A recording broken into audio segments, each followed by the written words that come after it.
एगो बैगन मांगा दी रोल गोल के, एगो बैगन मांगा दी रोल गोल के।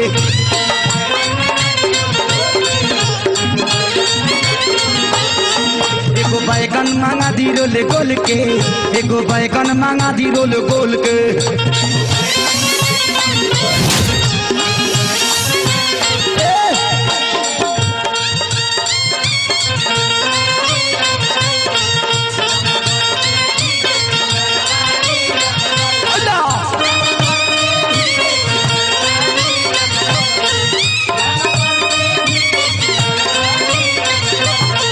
मजा मारे देवरवा भातार तरसे रंग बरसे, ओ मजा मारे देवरवा भातार तरसे रंग बरसे।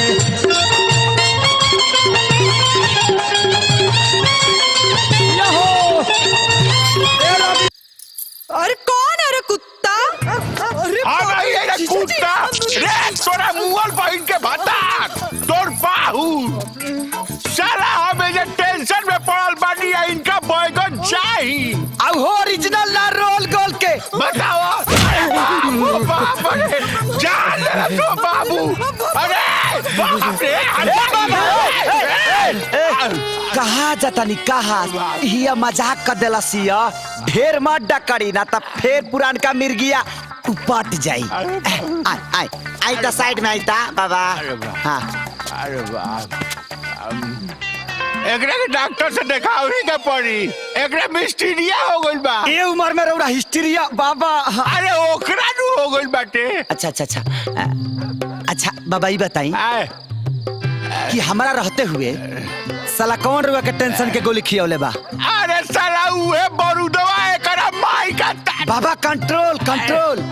अरे बाबू 100 गो रेप कइला के बाद साला 10 जून के अपन बियाह करता। हाँ कहता कि हमार सटा फेर कर मारू तो हम तो हाथ पे साफ पे खाने के नाश्ता कटवा के कुकुरन के नाश्ता करवा दे। बाबा लेकिन वो दिन तो दरोगा जी के बेटी के बियाह बा। उहे तो हम चिंता में पड़ल बानी बाबू, हम का करी बाबू। अच्छा साला बलात्कारी के इतना भारी टेंशन अरे उरा बेटा के रहते हुए। हाँ अरे वो टेंशन आ गई नहीं, उठे आए और याद करी। हाँ अपना अंदर के वो ढढ़ुआ बंदर के बाबा आए अगवाई मत। हाँ याद करी याद करी। हाँ वो छुट्टा घूमे वाला डेंजर कुत्ता के बाबा याद करी। वो जोड़ा हमला करे वाला तूफानी घोड़ा के बाबा जो सा गइल बा। हाँ चल बरूदवा के माई के बाबा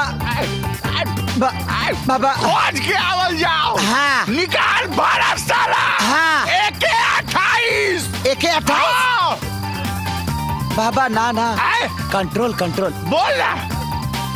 आज ना असली वीर तो समय के दरार देख के वार करेला। अरे वो एगो काम करी, अरे वो भाला पी जाई।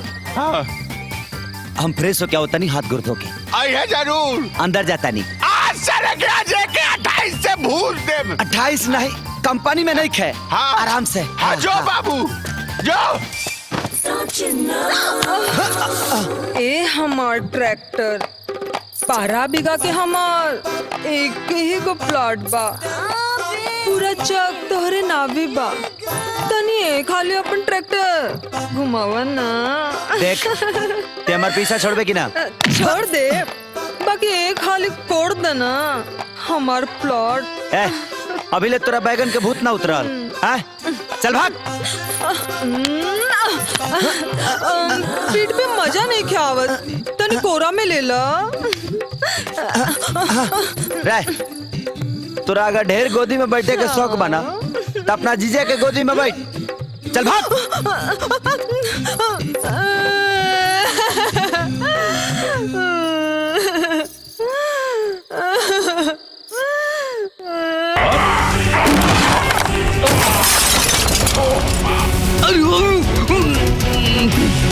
अरे भाग नीलकंठ, जान बची तो लाखों पैबा।